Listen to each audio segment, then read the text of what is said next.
For the second part of the video, we're going to look at two more unique cases. Number 5, let's start by getting the second equation into slope-intercept form. So we're going to add that 1x. I'm going to put the 1 here so I can see it. So I'm adding 1x to both sides. It's going to give me 3y is greater than or equal to 1x plus 9. Then everything gets divided by that 3. Y then is greater than or equal to, remember, if we multiply or divide by negative, we'd have to flip that, but since we're divided by positive, it stays the same. Then my fraction here is a 1/3, then I have my x. 9 divided by 3 is exactly 3. So my y-intercept is 3. And then my slope is up 1 over 3. Or I can go down 1 and negative 3. And then there should be a solid line because of that equal to part. And we are shading greater than, so everything up here. My other line has a y-intercept of -2. It also has a slope of 1/3, so that should tell me they have the same slope, but different y-intercepts. They're going to be parallel lines. So up 1 over 3, down 1, -3. This one's going to be a dotted line because it does not have the equal to part. And this one is shaded less than, so down below.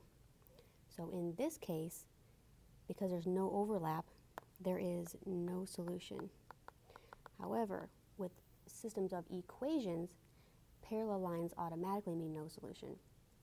But with systems of inequalities, parallel lines could mean no solution, but they could also have a solution. If, for example, we had shaded less than that blue line and greater than the red line, they would have overlapped here in the middle, and that would have been a solution. So be careful with parallel lines with inequalities. It could have a solution, or it might be no solution. Now let's look at that point 0, 0. So point 0, 0 is right here. So in this case, it is not a solution. And then for our last one, we have 3 lines. We're going to do the same thing and then look at where all 3 would overlap. And we have our special case lines here. X is less than 3. So we go to the x-axis at 3.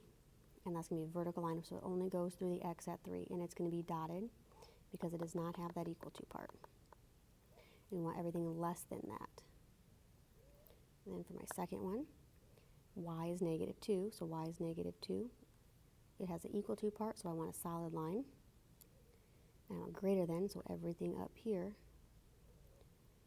And I'm going to do some erasing because it gets kind of crazy. So this red out here is just red, so I don't really need that because it doesn't overlap. And down here it's just blue, it doesn't overlap, so I don't need that. So far my overlap is in that square area up there.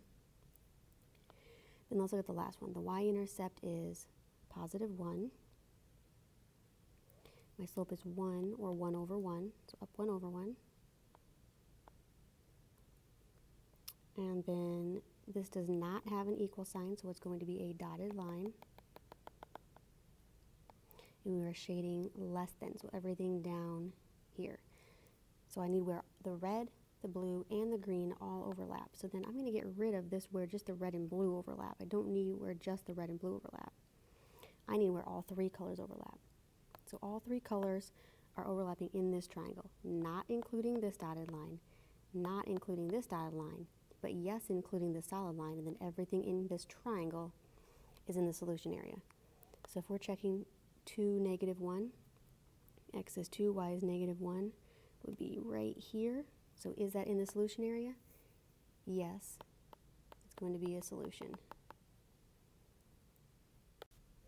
If you're solving a system like this with more than 2, the answer would be where all 3 overlap. So if there is no area where all 3 overlap, then there would be no solution for that whole system, even though parts of the system would have a solution, but the whole thing would not unless they all overlap.